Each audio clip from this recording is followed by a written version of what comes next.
اما بعد فاعوذ باللہ من الشیطان الرجیم بسم اللہ الرحمن الرحیم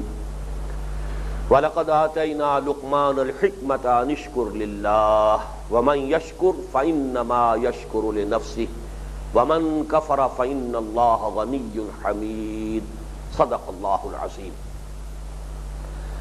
پچھلی نشست میں ہم حکم اور عقل کے مابین لغوی اعتبار سے جو فرق ہے اس پر گفتگو کر رہے تھے، جس کا حاصل اور خلاصہ یہ ہے کہ حکم کسی شے سے روکنا یا رکنا بغرض اصلاح، اور عقل مجرد روکنا یا رک جانا جس میں دوسرا پہلو لازماً شامل نہ ہو۔ اب یہیں سے میں نے عرض کیا تھا کہ عقل جو ہے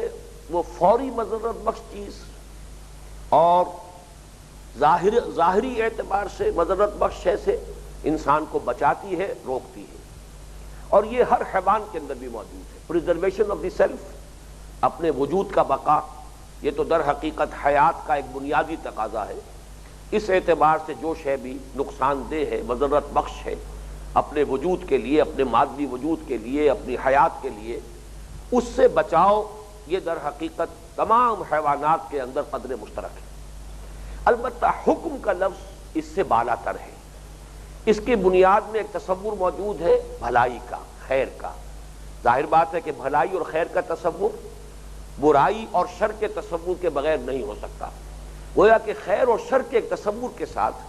بری چیز سے رک جانا یا روک دینا یہ حکم کا تقاضا ہے لغوی اعتبار سے۔ اب دوسرا نقطہ یہ ہے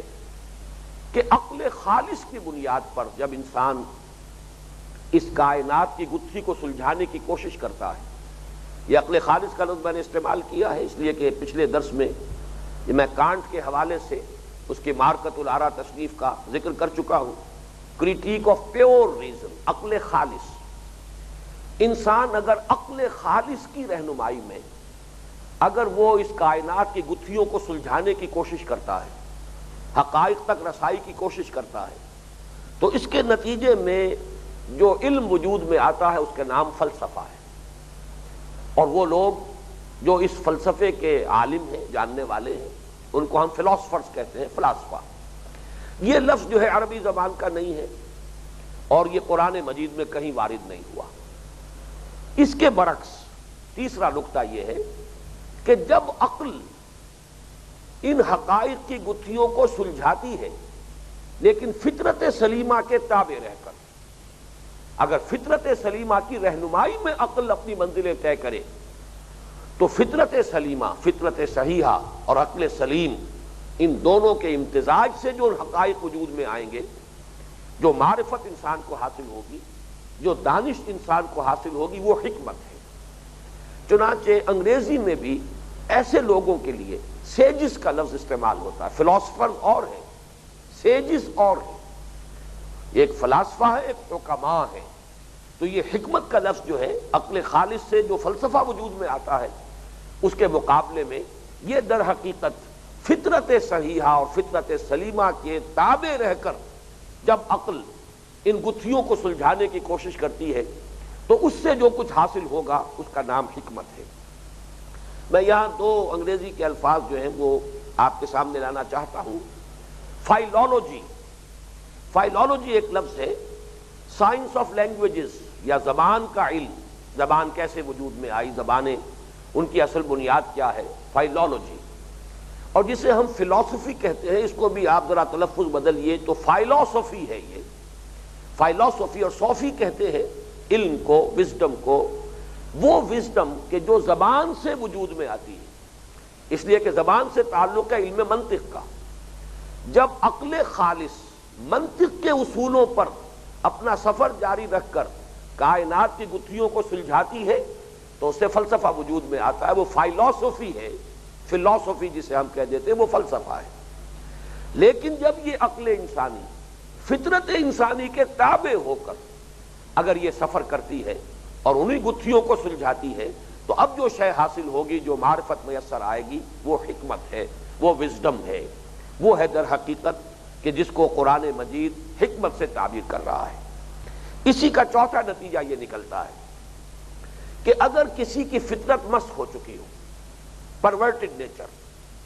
یا فطرت ہم یہ کہیں کہ مر چکی ہو، قرآن مجید تو یہ تعبیر کرتا ہے کہ بہت سے انسان ایسے ہیں کہ جو زندہ نظر آتے ہیں، حقیقت میں زندہ نہیں ہیں، ان کی زندگی صرف ایک حیات مادی ہے، حیات حیوانی ہے، حیات معنوی سے وہ تہی ہو چکے ہیں، محروم ہو چکے ہیں، وہ مردہ ہیں۔ اے نبی جنہیں آپ سنا رہے ہیں یہ زندہ نہیں ہے، مردہ ہیں۔ یہ بظاہر آپ دیکھتے ہیں کہ ان کی آنکھیں ہیں، یہ حقیقت میں اندھے ہیں۔ آپ سمجھتے ہیں کہ یہ سنتے ہیں، حقیقت میں یہ بہرے ہیں۔ تو وہ لوگ جو ہیں لہم قلوب لا یفقہون بہا ولہم اعین لا یبصرون بہا ولہم آذان لا یسمعون بہا اولئک کالانعام بل ھم اضل، انہیں یہ کہہ لیجئے کہ وہ صرف حیوانات بن کر رہ گئے، چوپائے بن گئے ہیں، یا یہ کہیے کہ ان کے اندر کا انسان مر چکا ہے۔ تو یہ اگر شکل ہو، یا تو فطرت مسخ ہو گئی یا فطرت مر چکی، یا کسی سبب سے فطرت کی گرفت جو ہے عقل کے اوپر وہ مضبوط اور مستحکم نہ رہی۔ اب جو عقل ہے یہ عقل عیار کی شکل اختیار کرے گی۔ وہ جو پیارا مصرع ہے علامہ اقبال کا کہ عقل عیار ہے 100 بھیس بنا لیتی ہے، پھر وہ عقل جو ہے انسان کو اپنی غلط کاری کے لیے دلائل فراہم کرے گی۔ بہت پیارا جملہ ہے جو کبھی مولانا محمد منظور نعمانی صاحب نے استعمال کیا تھا کہ اصل تبدیلی تو انسان کے دل کی تبدیلی ہے۔ انسان کا دماغ یا اس کی عقل تو کرائے کا وکیل ہے، وہ کرائے کا وکیل جو ہے وہ مدعی اگر اسے انگیج کر لے تو وہ مدعی کے حق میں دلائل کے انبار لگا دے گا، اگر مدعا علیہ جو ہے مقدمے کا اگر وہ اسے اپنا وکیل بنا لے تو وہ اس کے حق میں دلیلیں نکال کر دے دے گا۔ تو عقل کا کام تو در حقیقت دلیل فراہم کرنا ہے اس چیز کے لیے جسے قلب کے انتخاب سے انسان نے اپنے لیے قبول کیا ہے۔ تو اصل تبدیلی دل کی تبدیلی ہے، عقل تو کرائے کا وکیل ہے جو اس کے لیے صرف دلائل فراہم کرتی ہے۔ تو یہی عقل عیار ہے جسے اقبال نے کہا ہے کہ عقل عیار ہے 100 بھیس بنا لیتی ہے، اور اسی کی انتہائی شکل وہ ہے جسے ہم کہتے ہیں ایول جینیس۔ ظاہر بات ہے ایول جینیس، جینیس تو ہے، بڑا عاقل ہے، بہت ذہین انسان ہے، بڑا چرب زبان ہے، دلائل کے انبار لگا سکتا ہے، جسٹیفیکیشنز، ریشنلائزیشنز، اس کے گویا کہ اس کے پاس ہر طرح کے تیر اور ہتھیار جو ہے وہ اس کے پاس موجود ہے، ترکش میں ہر طرح کا تیر ہے،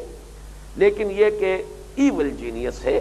اس کی ذہانت برائی کے لیے استعمال ہو رہی ہے۔ عقل تو ہے لیکن یہاں اصل میں حادثہ کیا ہوا ہے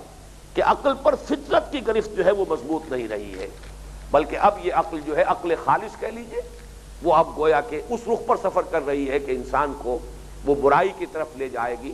یہاں تک کہ وہ ایول جینیس جو ہے اس کا نقطہ عروج ہے۔ 5ویں بات نوٹ کیجئے،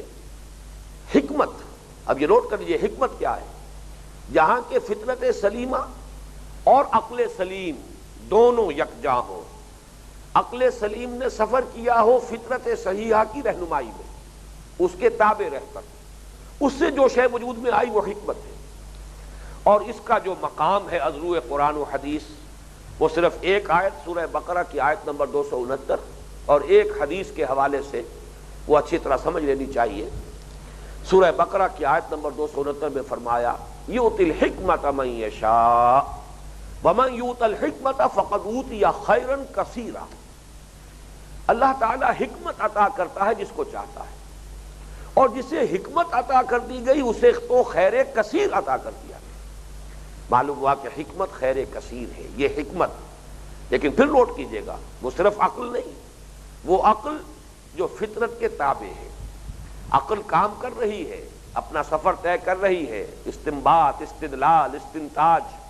قدم بقدم آگے بڑھ رہی ہے، لیکن فطرت کی رہنمائی کے ساتھ اندر۔ تو اس سے جو بھی حکمت وجود میں آئے گی وہ گویا کہ خیر کثیر ہے۔ یؤتی الحکمۃ من یشاء ومن یؤت الحکمۃ فقد اوتی خیرا کثیرا۔ حدیث نبوی جو ہے اس میں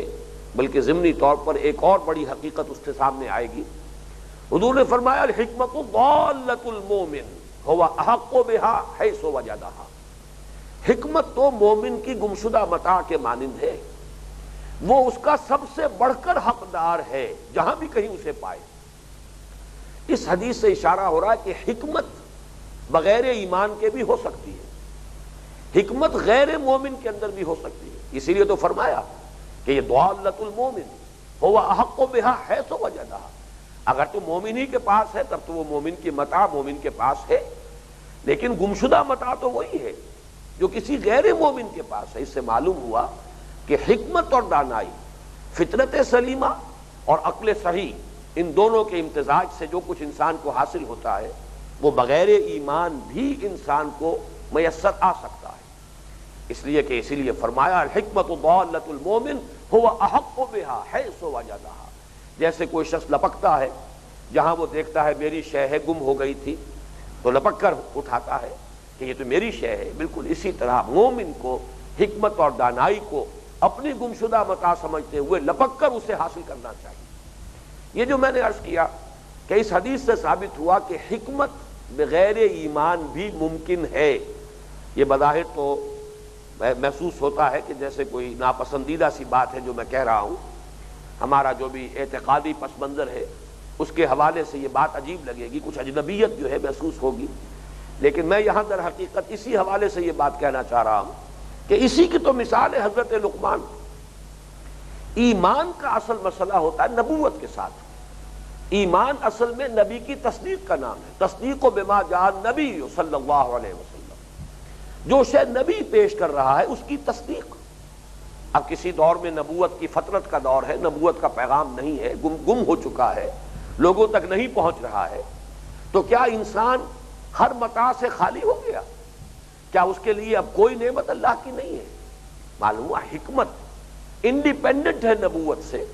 اور در حقیقت یہ حکمت جو ہے اس کا وجود بغیر ایمان بھی ممکن ہے، اور اسی کی سب سے نمایاں مثال حضرت لقمان کی شخصیت ہے۔ اب ذرا اور آگے چلیے، چھٹا نقطہ اس حکمت کی بحث میں یہ ہے کہ ایک لفظ اور بھی ہے جو قرآن مجید، حکمت تو ہا کاف میم کے مادے میں تا کا اضافہ ہوا تب حکمت کا لفظ بنا ہے، حکم کا ایک لفظ قرآن مجید استعمال کرتا ہے، عام طور پر حکم دینے کے معنی میں، حاکمیت کے اختیار کے معنی میں، ان الحکم الا للہ، لیکن قرآن مجید میں 3 مقامات پر یہ کتاب اور نبوت کے درمیان آیا ہے، الکتاب والحکم والنبوۃ، چنانچہ سورہ آل عمران کی آیت نمبر 79 میں، سورہ انعام کی آیت نمبر 89 میں، سورۃ الجاثیہ کی آیت نمبر 16 میں، الکتاب والحکم والنبوۃ، معلوم ہوا کتاب اور نبوت کے مابین ایک لفظ کے، ایک اصطلاح کے طور پر لفظ حکم آیا ہے۔ یہ حکم در حقیقت یہی حکمت، یہی دانائی، جیسے حضرت لقمان کی ہمیں وہ دانائی جو ابھی جس کا ہم مطالعہ شروع کریں گے، ابھی تو گویا کہ پہلی آیت تمہیدی آیت ہے کہ وَلَقَدْ آتَيْنَا لُقْمَانَ الْحِکْمَةَ، ہم نے لقمان کو حکمت عطا فرمائی تھی، ان اشکر للہ، کہ اللہ کا شکر کر، وَمَنْ يَشْكُرْ فَإِنَّمَا يَشْكُرُ لِنَفْسِهِ وَمَنْ كَفَرَ فَإِنَّ اللَّهَ غَنِيٌّ حَمِيدٌ۔ اس رکوع کے اندر یہ آیت تمہیدی ہے، حضرت لقمان کی نصائح تو آگے شروع ہوں گی، وَإِذْ قَالَ لُقْمَانُ لِابْنِهِ وَهُوَ يَعِظُهُ يَا بُنَيَّ لَا تُشْرِكْ بِاللَّهِ، یہاں سے نصائح شروع ہوں گی۔ اس تمہیدی آیت میں یہ جو لفظ آیا ہے حکمت، اب نوٹ کیجئے کہ یہ در حقیقت یہ حکم گویا کہ نبوت کی تمہید ہے۔ اگر کوئی انسان اپنی فطرت سلیمہ اور عقل سلیم کی رہنمائی میں یہاں تک پہنچ گیا ہے تو یہاں سے آگے نبوت کا معاملہ، نبوت تو ظاہر بات ہے کہ اکتسابی شے تھی ہی نہیں، وہ تو اب تو اس کا سلسلہ بند ہے، دروازہ مستقل بند، کھڑکی ہمیشہ کے لیے کلوزڈ ہے، لیکن پہلے بھی وہ وہمی شے تھی۔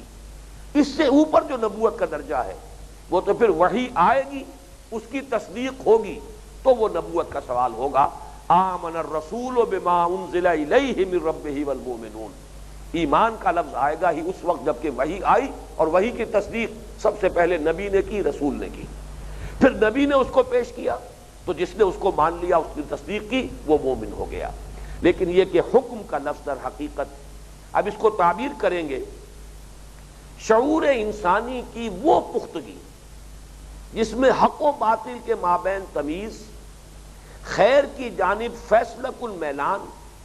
اور شر سے ابا پیدا ہو چکا ہو، اور اصابت رائے کا وصف حاصل ہو جائے، صحیح رائے تک، صحیح حقیقت تک پہنچنے کی صلاحیت انسان میں پیدا ہو جائے، اسے ہم کہیں گے حکم۔ اور یہ لفظ آیا ہے حضرت یحییٰ کے لیے علیہ الصلاۃ والسلام یا یحییٰ خذ الکتاب بقوہ وآتیناہ الحکم صبیہ، اے یحییٰ کتاب کو مضبوطی سے تھامو اور ہم نے اسے حکمت، دانائی، حکم، اصابت رائے، خیر کی جانب میلان، بدی سے نفرت اور عقل اور شعور کی پختگی عطا کر دی تھی بچپن ہی میں. جیسے کہ حضرت عیسیٰ علیہ السلام کا معاملہ ہے، خرق عادت ہے ان کا وجود پیدائش سے لے کر، اور پھر وہ بھی جب تک ان کا انتقال ہوگا، ابھی تو نہیں ہوا، ابھی تو زندہ اٹھائے گئے، معجزہ ہی معجزہ ہے. تو انہی کی تمہید تھے حضرت یحییٰ علیہ السلام. ان کی بھی پیدائش ایک اعتبار سے خرق عادت، ایک بوڑھی خاتون جو ساری عمر بانجھ رہی، اور ان کے شوہر حضرت زکریا بہت بوڑھے، لیکن یہ کہ اس بڑھاپے میں ایک بانجھ عورت سے، بانجھ بیوی سے اللہ نے بیٹا عطا کیا، خرق عادت ہے، یہ بھی معجزہ ہے. اسی طرح ان کو اللہ تعالیٰ نے معجزانہ طور پر حکمت اور دانائی عطا کی تھی بچپن میں. وہ نبوت اور رسالت والی بات بچپن میں نہیں ہوتی، لیکن حکم کا لفظ آیا ہے. اسی لیے میں نے کہا کہ یہ حکم جو ہے در حقیقت یہ نبوت کی تمہید ہے. وآتیناہ الحکم صبیہ. اس سے آگے آئیے، لفظ حکمت جو ہے قرآن مجید میں 20 مرتبہ آیا ہے. اس میں 10 مرتبہ یہ کتاب کے ساتھ شامل ہو کر آیا. جیسے 4 مرتبہ تو حضور کے بارے میں آیا، یتلو علیہم آیاتہ ویزکیہم ویعلمہم الکتاب والحکمہ، تعلیم کتاب و حکمت. تو کتاب کے ساتھ منسلک ہو کر، اس کے ساتھ بریکٹ ہو کر یہ لفظ حکمت 10 مرتبہ آیا ہے. کل 20 مرتبہ قرآن مجید میں آیا. ان کے حوالے سے اب آخری بات جو میں نوٹ کرا رہا ہوں وہ یہ ہے کہ یہ جو انسان کے شعور کی پختگی ہے، جس میں اصابت رائے پیدا ہو چکی ہو، حق و باطل میں امتیاز کا وصف پیدا ہو چکا ہو، صحیح رائے تک رسائی کی صلاحیت پیدا ہو چکی ہو، اس کے 2 حصے کر لیجئے. ایک حکمت اصولی یا یہ کہ حکمت کلی ہے. اس کا موضوع ہے فلسفہ ایمان، اور اسی کے ضمن میں مولانا روم کا بڑا پیارا شعر ہے کہ حکمت چند خانی حکمت یونانیہ، حکمت ایمانیہ را ہم بخواں، کہ اے قاری، اے فلسفے کے طالب علم، کب تک یونانیوں کی حکمت پڑھتے رہو گے، کب تک یونانیوں کا فلسفہ، اسی کی ورق گردانی، اسی کی سرگردانی میں لگے رہو گے. چند خانی حکمت یونانیہ، یہ ظاہر بات ہے گریک فلسفی اور گریک فلاسفرز، ان میں اب سقراط بھی ہیں، اور ان میں افلاطون بھی ہے، ان میں ارسطو بھی ہے. یہ 3 عظیم ترین شخصیات ہیں. آئیڈیلزم افلاطون، ریئلزم ارسطاٹل، یہی 2 مکاتب فکر ہیں اصلاً دنیا میں جو رہے فلسفے میں. دونوں کے جد امجد جو ہے وہ در حقیقت وہی سلسلۃ الذہب کہہ لیجئے یونان کے فلسفے کا. تو اب سارا فلسفہ چونکہ انہی میں منحصر رہا ہے، لہذا مولانا روم کہتے ہیں چند خانی حکمت یونانیہ، کب تک پڑھتے رہو گے یہ یونانیوں کی حکمت، ان کا فلسفہ. حکمت ایمانیہ را ہم بخواں، حکمت ایمانی. وہ حکمت ایمانی کیا ہے؟ وہ عقل اور دانش، انسانی شعور کی وہ سطح جس میں کہ اس کے اندر حکمت کلی یا حکمت اصولی اس طور سے پیدا ہو چکی ہے کہ جس سے ایمان کے حقائق گویا کہ از خود اجاگر ہو رہے ہیں، ایمان کی بنیادی حقیقتوں تک اس کی رسائی ہو رہی ہے. اور دوسری ہے حکمت جزئی یا حکمت تفصیلی. یہ ہے علم الاحکام جس کو ہم کہتے ہیں، حکمت احکام. شریعت نے جو حکم دیا یہ کرو یہ نہ کرو، نمازوں کے یہ اوقات ہیں، وضو میں یہ چیزیں لازم ہیں، یہ تمام معاملات جو ہیں ان کے اندر حکمت ہے، دانائی ہے، وزڈم ہے، یہ مصلحتوں پر مبنی ہے. ان اعمال اور احکام شریعت کی حکمتوں کو تلاش کرنا، ان کی گہری بصیرت پیدا ہو جائے، آدمی کو معلوم ہو اپنی اس بصیرت باطنی کی بنا پر کہ ایسا ہی ہونا چاہیے تھا، یہ بالکل صحیح ہے. اس میں جو پھر بصیرت باطنی جس کو کہا گیا ہے کہ قل ھذہ سبیلی ادعو الی اللہ علی بصیرۃ انا ومن اتبعنی، یہ علی وجہ البصیرت انسان پھر شریعت کے احکام پر عمل کرتا ہے. ایک درجہ شریعت کے احکام پر عمل کا یہ ہے کہ بہرحال حکم ہے، ماننا ہے، اللہ کا حکم ہے، اس کے رسول کا فرمان ہے، ماننا ہے. حکمت سمجھ میں آئے تب بھی ماننا ہے، نہ سمجھ میں آئے تب بھی ماننا ہے. یہ تو گویا کہ وہ رویہ ہے جو مطلوب ہے بہر صورت. لیکن اگر حکمت سمجھ میں آ جائے، اس کی مصلحتیں بھی سمجھ میں آ جائیں، اب انسان عمل کرے گا انہی احکام پر علی وجہ البصیرت. اور واقعہ یہ ہے کہ اسے اس کے اندر نور محسوس ہوگا، نورانیت کا احساس ہوگا۔ یہ اعمال جو ہیں ہماری حکمتوں پر، ہماری مصلحتوں پر مبنی ہے، اللہ کی کوئی غرض و غایت نہیں ہے معاذ اللہ۔ یہ سارے احکام ہماری مصلحتوں کے لیے، ہمارے فوائد کے لیے، ہماری بھلائی کے لیے اللہ تعالیٰ نے ہمیں دیے ہیں۔ تو ظاہر بات ہے کہ اب اس کے اندر وہ طبیعت کے اوپر جبر کر کے حکم پر عمل کرنے والی کیفیت نہیں رہے گی، بلکہ اب دلی آمادگی کے ساتھ انسان اس پر عمل کرے گا۔ اس اعتبار سے حکمت جو ہے اس کے دو حصے، حکمت کلی جو اس کائنات کی پوری جو گتھیاں ہیں بحیثیت مجموعی، حقیقت نفس الامری کا ادراک کرنے کی کوشش، اس کا تعلق جڑ جائے گا فلسفہ ایمان کے ساتھ۔ چند خانی حکمت یونانیہ، حکمت ایمانیہ را ہم بے خواہ، اس ایمان کے حکمت کو سمجھو، اور یہ ہے در حقیقت صحیح فلسفہ۔ اور دوسرے یہ ہے، اور اس موضوع پر جو دوسرا موضوع میں نے گنوایا ہے، حکمت الاحکام، احکام شریعت جو ہے ان کی حکمتوں کو جاننا، اس کو شاہ ولی اللہ دہلوی نے نام دیا ہے علم و اسرار الشریعہ، شریعت کے اسرار، اس کے بھید، ان کی حکمتوں کا علم۔ اور اس موضوع پر ان کی مارکۃ الآراء کتاب ہے۔ یہ کتاب تو وہ ہے کہ ہمارے ہاں کے تمام مکاتب فکر، وہ چاہے اہل حدیث ہوں، چاہے حنفی ہوں، حنفیوں میں دیوبندی ہوں، بریلوی ہوں، چاہے وہ ہمارے جدید دانشوروں کا طبقہ ہے، جدید جو لوگ جدید تعلیم یافتہ لوگوں میں سے دین کا مطالعہ کر کے اور پھر وہ دین کی خدمت پر علمی میدان میں یا عملی میدان میں کمر بستہ ہوئے ہیں، یہ سب کے سب حجت اللہ البالغہ، یہ مارکۃ الآراء تصنیف جو ہے امام الہند شاہ ولی اللہ دہلوی رحمۃ اللہ علیہ کی، سب لوگ اس کی قدر و منزلت کے قائل ہیں۔ اس کتاب کی کا جو مقام اور مرتبہ ہے علمی سطح پر سب کے نزدیک مسلم ہے۔ حجت اللہ البالغہ، امام الہند شاہ ولی اللہ دہلوی رحمۃ اللہ علیہ کی تصنیف، یہ ہے در حقیقت وہ حکمت جزئی یا حکمت تفصیلی۔ اب آئیے، وَلَقَدْ آتَيْنَا لُقْمَانَ الْحِكْمَةَ أَنِ اشْكُرْ لِلَّهِ، اس کا اگلا ٹکڑا ہے ان اشکر للہ، اور اس کا نتیجہ ایک نکل رہا ہے، اس میں جو کلمہ ان آیا ہے یہ بڑا فیصلہ کن ہے، بہت معنی خیز ہے۔ ہم نے لقمان کو دانائی عطا کی کہہ کر شکر اللہ کا، معلوم ہوا کہ حکمت کا لازمی نتیجہ اللہ کا شکر ہے۔ اب یہ ایک سٹیٹمنٹ ہے جو میں نے اس سے اخذ کیا، ان اشکر للہ، کہ کر شکر اللہ کا، گویا کہ نتیجہ نکل رہا ہے کہ حکمت کا لازمی نتیجہ، حکمت کا لازمی تقاضا یہ ہے کہ اللہ کا شکر کیا جائے۔ اب یہاں ہمیں ذرا شکر کی حقیقت پر غور کرنا ہے۔ لغت میں شکر کیا ہے؟ یہ یہاں میں پھر امام راغب کو کوٹ کر رہا ہوں، الشکر تصور النعمت و اظہارها۔ لغت میں بنیادی اعتبار سے شکر کا مفہوم کیا؟ نعمت کا تصور ہو کہ یہ اچھی چیز ہے جو مجھے ملی ہے،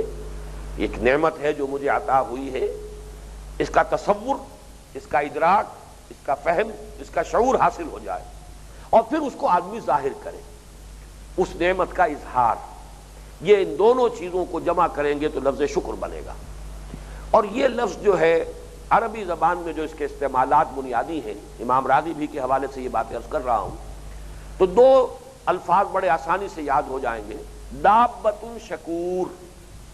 چوپایا ہے کسی کے ہاں، کوئی بھینس ہے، گائے ہے، گھوڑا ہے، اگر آپ اس کی سہل کر رہے ہیں، ٹہل کر رہے ہیں، سیوا کر رہے ہیں، اچھا کھانے کو دے رہے ہیں اور اس کی تمام ضرورتیں جو ہیں فراہم کر رہے ہیں، اب اس پر فربہی ہوگی، رونق آئے گی جسم پر، کوکھیں بھری ہوئی ہوں گی، یہ گویا کہ دابۃ شکور ہے، نعمت کا اظہار ہو رہا ہے۔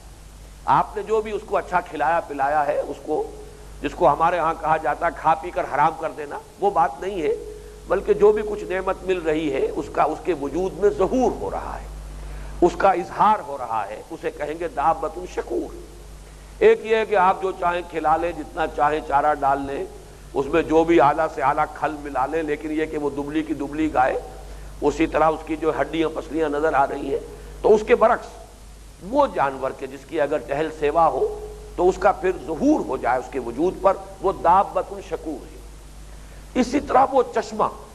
جس میں پانی ابل رہا ہو، اس کو عین شکرا کہتے ہیں، وہ پانی جس میں ابل رہا ہے، چشمہ بھرا ہوا ہے پانی سے اور پانی ابل رہا ہے، عین شکرا۔ یہاں سے یہ لفظ شروع ہوتا ہے، اور شکر جو ہے اصطلاح میں کہتے ہیں جب انسان کے ساتھ کوئی بھلائی کی جائے، کوئی خیر کا معاملہ کیا جائے، اس کی کوئی احتیاج پوری کی جائے، اس کی کوئی تکلیف رفع کی جائے، کوئی احسان و انعام اگر ہو، اس کا ایک فطرت کا رد عمل، فطری رد عمل پیدا ہوتا ہے۔ اس رد عمل کا آغاز قلب سے ہے، جس کو کہ امام راغب نے کہا ہے کہ شکر کا پہلا مرحلہ ہے شکر بالقلب، دل کی گہرائیوں میں سے ایک خاص جذبہ ابھرتا ہے، اس نے میری یہ ضرورت پوری کی ہے، اس نے اس آڑے وقت میں میری مدد کی ہے، اس نے مجھے اس مشکل سے بچایا ہے یا نکالا ہے، اس تکلیف سے اس نے میری کچھ مدد کی ہے، مجھے اس سے نکال لیا ہے، میری فلاں ضرورت اس نے پوری کی ہے۔ ایک خاص رد عمل ہوگا اگر فطرت صحیح ہے۔ اور اس کو بھی نوٹ کر لیجئے، جیسے کنواں ہے، کنویں میں جو پانی آتا ہے مختلف سوتوں سے آتا ہے، اگر سوتے خشک ہو گئے تو کنواں خشک ہو جائے گا۔ فطرت کی صحت کی علامت یہ ہے کہ انسان میں شکر کا مادہ موجود ہو، یعنی اگر اس کے ساتھ کسی نے بھلائی کی ہے، کوئی خیر کیا ہے، کوئی نیکی کی ہے، کوئی انعام اسے دیا ہے، کوئی احسان اس پر کیا ہے، تو اس کا ایک رد عمل پیدا ہو، ایک خاص قسم کا جذبہ قلب کی گہرائیوں سے ایسے ابلے جیسے کہ چشمے میں پانی ابلتا ہے، یا جیسے کہ مختلف سوتوں سے پانی آ کر کنویں میں جمع ہوتا ہے۔ پھر دوسرا مرحلہ اس کا ہوگا شکر باللسان،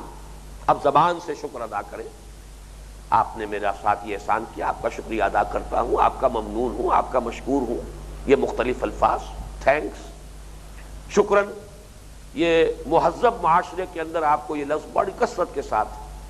آپ کو مجلسی زبان میں شاید سب سے زیادہ استعمال ہونے والا لفظ ہوگا کسی مہذب معاشرے میں، تھینکس، تھینک یو، شکرن، شکریہ۔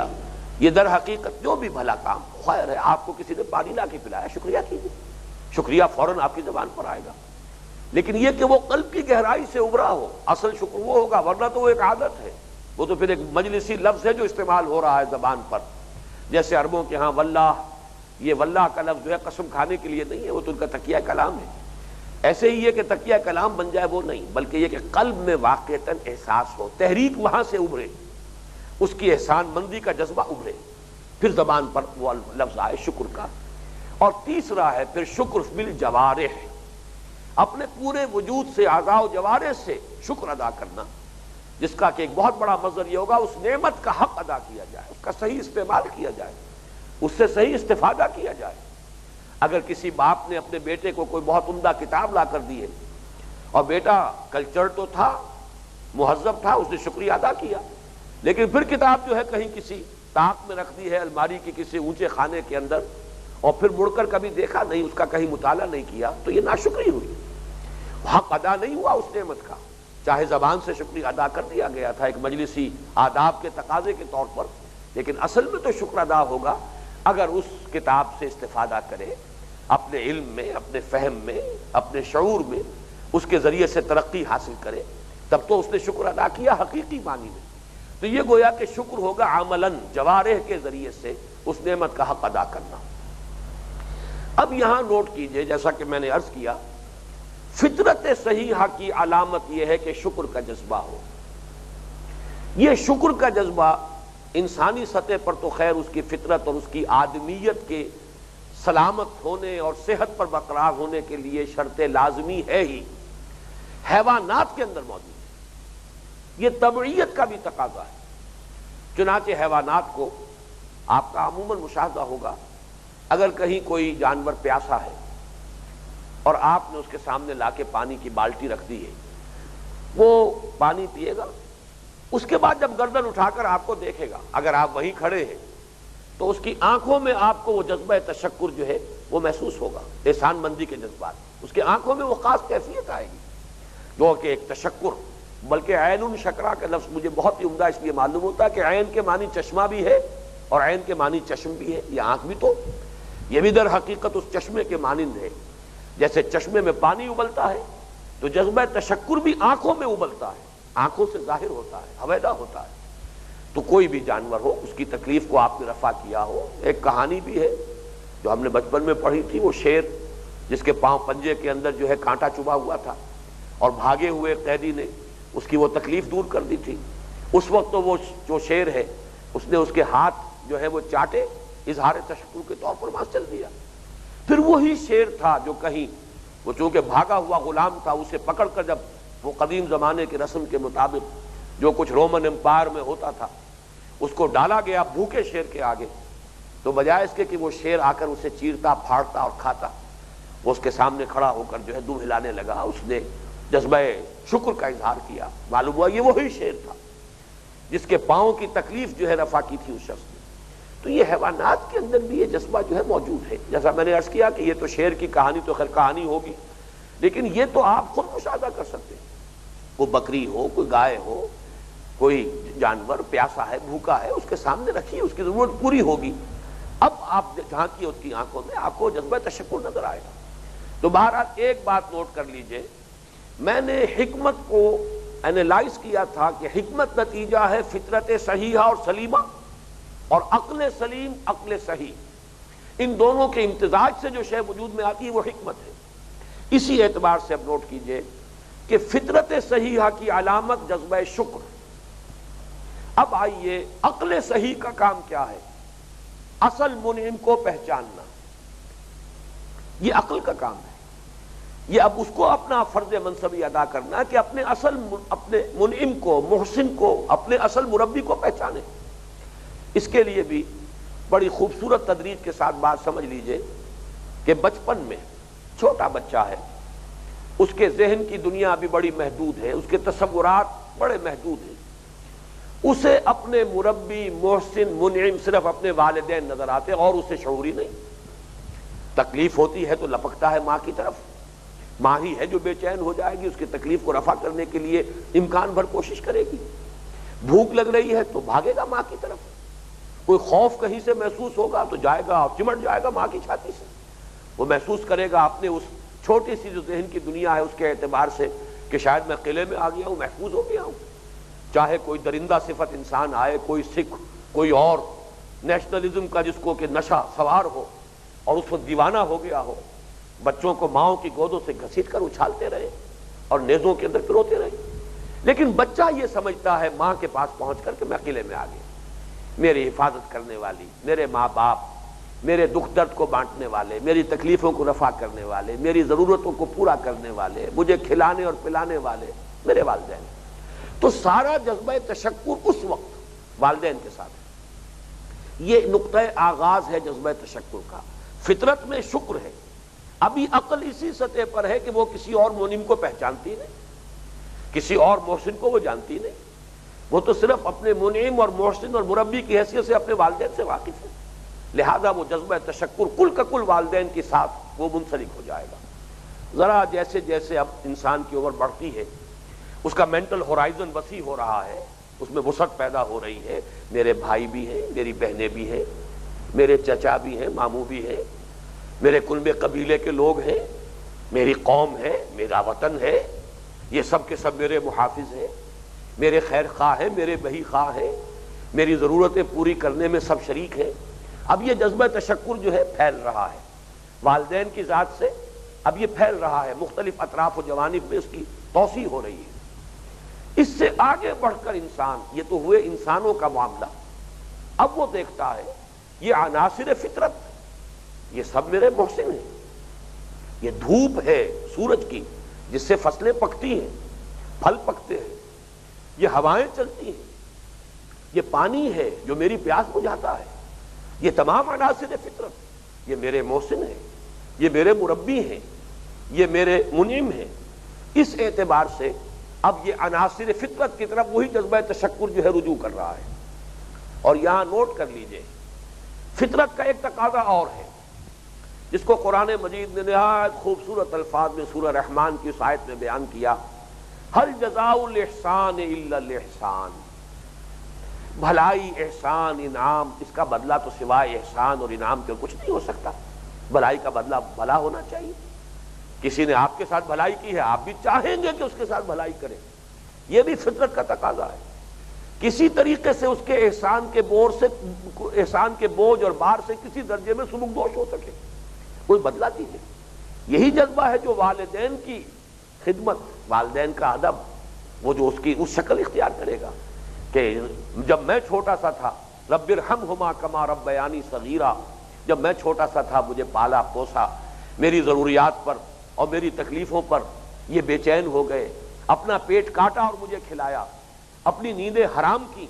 اور میری تکلیف جو ہے اس کو رفع کرنے کی کوشش کی، تو اب بڑھاپے میں وہی طرز عمل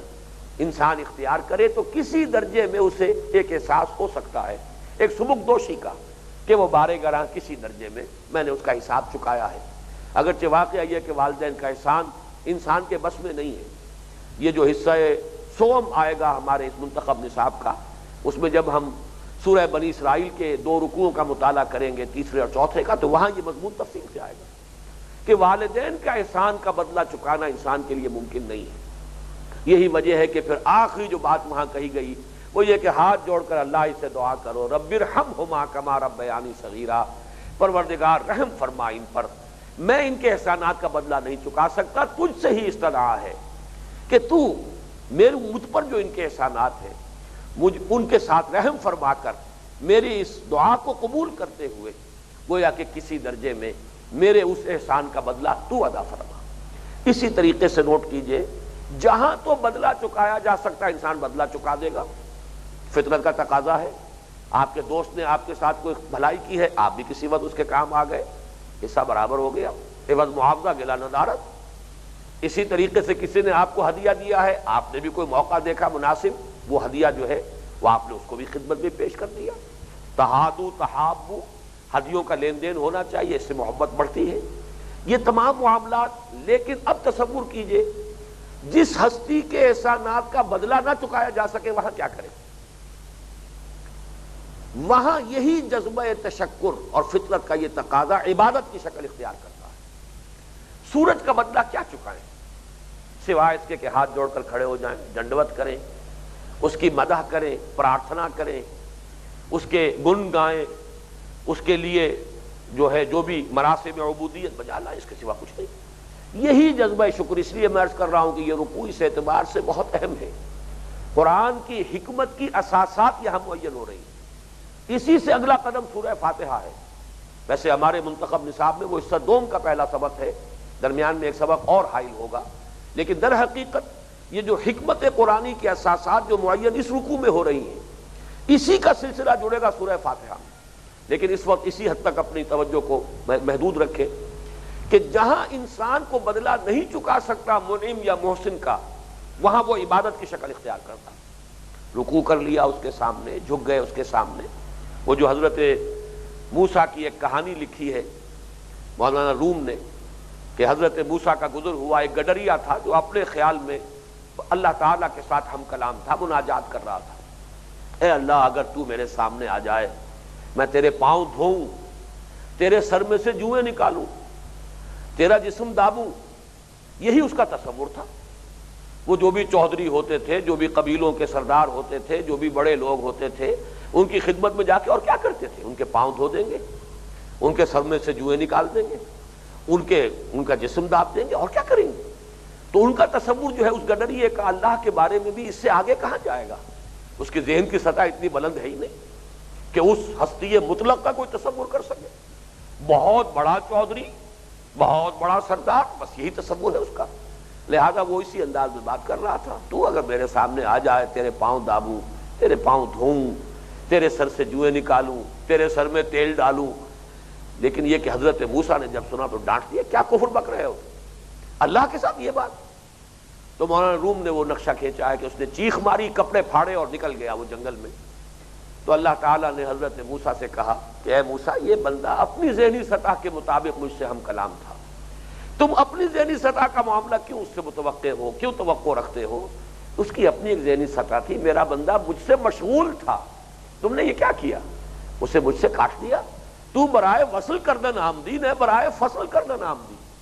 اے موسیٰ، تو مجھ سے لوگوں کو جوڑنے کے لیے، تیرا کام یہ ہے کہ لوگوں کو، بندوں کو مجھ سے جوڑے، نہ یہ کہ مجھ سے دور کر دے، مجھ سے کاٹ دے۔ وہ اپنی ذہنی سطح کے مطابق میرے ساتھ مشغول تھا، تو نے مجھے اس سے تعلق کو منقطع کر دیا۔ بہرحال یہاں نوٹ کرنے کی بات کیا ہے؟ یہی جذبہ تشکر، جذبہ عبادت کی شکل اختیار کرتا ہے ان منعموں یا محسنوں کے لیے، وہ خیالی ہوں یا حقیقی ہوں، جن کا کوئی بدلہ انسان خود نہیں چکا سکتا۔ تو وہاں یہ کہ ڈنڈوت کرے، سر جھکائے، سجدہ کرے، رکوع کرے، حمد کے ترانے گائے، اور جو بھی اس کے لیے کر سکتا ہو بس وہی اس کا در حقیقت شکر ادا کرنے کا معاملہ ہے۔ بہرحال یہ جو میں عرض کر رہا تھا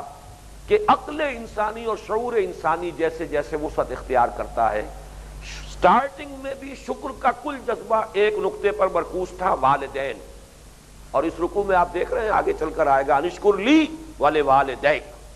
سٹارٹنگ پوائنٹ جو ہے شعور انسانی کے اعتبار سے جذبہ تشکر کا وہ والدین کے لیے،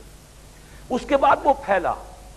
وہ اپنا کنبہ، قبیلہ، رشتہ دار، قوم، وطن، پھر ہوا، پانی، سورج، تمازت اس کی، اور اس میں سب سے بڑھ کر سورج ہے۔ یہی وجہ ہے کہ سورج جو ہے تمام مشرکانہ مذاہب میں سب سے بڑا دیوتا آپ کو سورج ملے گا، سورج دیوتا۔ مصر کی قدیم تہذیب کا سب سے بڑا دیوتا سورج تھا، آمون را، سورج دیوتا۔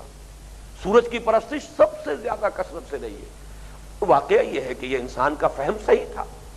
کہ جو بھی تمام یہ نظام چل رہا ہے ہماری اس دنیا کا، اس میں سورج کا جو معاملہ ہے اس کا عمل دخل وہ سب سے بڑھ کر ہے۔ ہوائیں چلتی ہیں اسی کے زیر اثر، پانی بخارات بن کر اوپر اٹھ رہا ہے سورج کی وجہ سے، ہوائیں چل رہی ہیں اسی کی وجہ سے، پھر یہ کہ وہ فصلیں پکتی ہیں وہ اس کی تمازت سے۔ تو گویا کہ اگر آپ عناصر فطرت میں سے اگر حساب لگانا شروع کریں تو واقعہ یہ ہے کہ سورج کا حصہ جو ہے مادی سطح پر وہ سب سے بڑھ کر ہے، اسی لیے سب سے بڑا دیوتا سورج ہے۔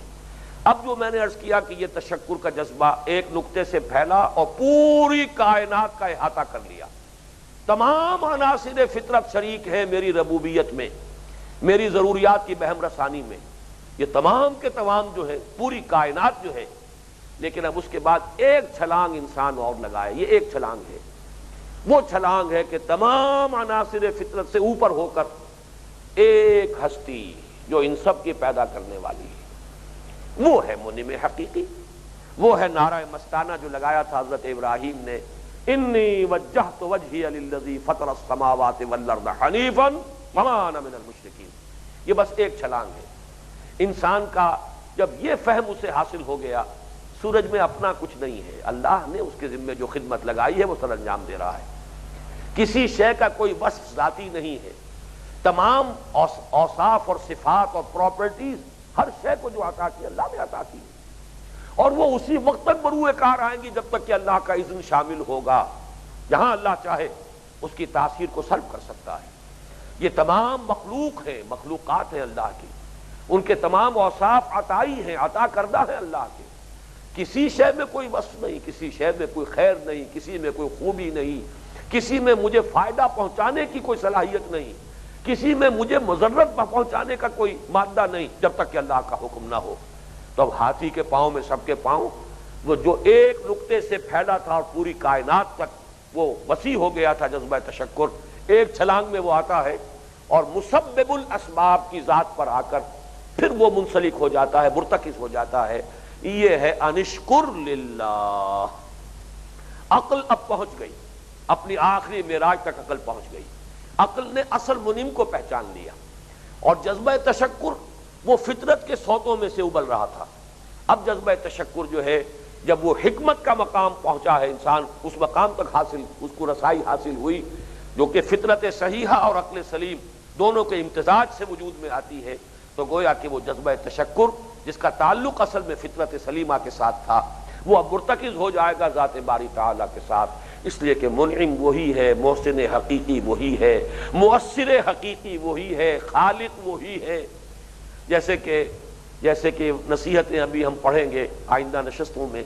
حضرت لقمان کی، اسی طرح یہ نصیحتیں جو ہیں مشہور ہیں کہ لا مؤثر فی الحقیقت ولا فاعل الا اللہ۔ شیخ عبد القادر جیلانی رحمۃ اللہ علیہ نے بھی اسی طرح اپنے بیٹے کو جو وصایا کی تھی ان میں بڑا پیارا جملہ ہے کہ اے میرے بچے اس حقیقت کو ذہن نشین کر لے، لا فاعل فی الحقیقت ولا مؤثر الا اللہ۔ حقیقت میں کوئی فاعل اور کوئی مؤثر ہے ہی نہیں سوائے اللہ کے، کسی شے کا کوئی وصف ذاتی نہیں۔ اگر کسی چیز سے تمہاری ضرورت پوری ہو رہی ہے تو سمجھ لو کہ اللہ نے پوری کی ہے، پانی پی کر پیاس بجھ گئی ہے تو اللہ نے پیاس بجھائی ہے، کھانا کھا کے نقاہت دور ہو گئی، جس میں توانائی آئی، کھانے کے اندر یہ وصف اللہ نے ڈالا ہے، اس کی عطا کردہ صلاحیت ہے، شکر کرو اللہ کا۔ گویا کہ حکمت کا مظہر اتم،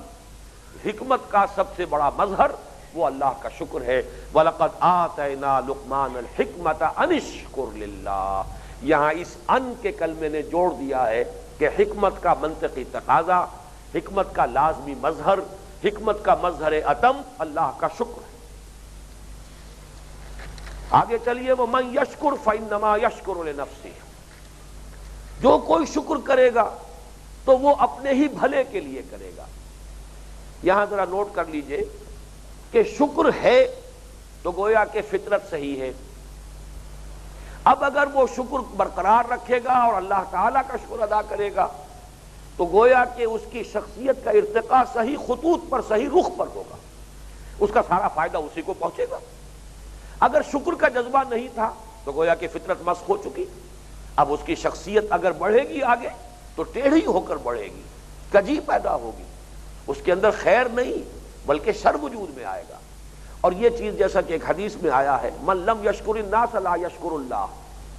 فطرت اگر صحیح ہے تو شکر موجود ہے، انسانوں کا بھی شکر ہوگا، اللہ کا بھی ہوگا۔ اگر سوتے ہی خشک ہو گئے، پانی آ ہی نہیں رہا کنویں میں، تو نہ انسان پی سکتے ہیں نہ حیوان پی سکتے۔ لیکن اگر وہ سوتے جو ہیں وہ جاری ہیں، ان میں پانی آ رہا ہے، چشمہ ابل رہا ہے، تو اس سے حیوان بھی سیراب ہوگا اور انسان بھی اس سے اپنی پیاس بجھائے گا۔ تو اگر شکر کا جذبہ فطرت صحیحہ سے ابل رہا ہے تو انسانوں میں سے بھی جو بھی کوئی اس کے ساتھ کوئی خیر کرے گا، بھلائی کرے گا، نیکی کرے گا، کوئی اس کی تکلیف رفع کرے گا، اس کا شکر ادا کرے گا، اور تبھی یہ شکر اللہ کا بھی کر سکے گا۔ لیکن اگر وہ جذبہ ہی ختم ہو چکا، فطرت مسخ ہو چکی، تو نہ انسانوں کا شکر گزار ہوگا بندہ اور نہ اللہ کا۔ لم یشکر الناس لا یشکر اللہ۔ اسی لیے سورہ ابراہیم کی آیت نمبر 7 میں فرمایا، وَلَئِن شَكَرْتُمْ لَأَزِيدَنَّكُمْ وَلَئِن كَفَرْتُمْ إِنَّ عَذَابِي لَشَدِيدٌ۔ دیکھو اگر تم شکر کرو گے میں تمہیں اور دوں گا، میری نعمتوں میں اضافہ ہوگا، تمہاری شخصیتوں کے اندر خیر پروان چڑھے گا، بھلائی حسنات ان کا ظہور ہوگا۔ اور اگر تم نے کفر کیا، اب یہ وقت ختم ہو رہا ہے، لفظ کفر پر اس کی لغوی حقیقت اس پر بھی انشاءاللہ تعالیٰ اگلی نشست میں گفتگو ہوگی، لیکن یہ کہ یہاں پر صرف نوٹ کر لیجئے اس آیت کی حد تک، اگر شکر کرو گے اللہ تعالیٰ تمہیں اور دے گا، مزید اضافہ کرے گا، نعمتوں کی بارش اور کرے گا۔ لیکن اگر تم نے شکر کے برعکس کفران نعمت، ناشکری کی روش اختیار کی، تو جان لو کہ میرا عذاب بھی بہت سخت ہے، ان عذابی لشدید۔ یہ گویا کہ شرح ہے اس کی، وَمَن يَشْكُرْ فَإِنَّمَا يَشْكُرُ لِنَفْسِهِ، جو کوئی شکر کرے گا تو بہرحال اس کا سارا فائدہ اسی کو پہنچے گا، اس کی شخصیت کی تعمیر صحیح خطوط پر ہوگی، اس کی شخصیت کا ارتقاء، اس کی سیرت کی تعمیر ہوگی صحیح خطوط پر، صحیح رخ پر،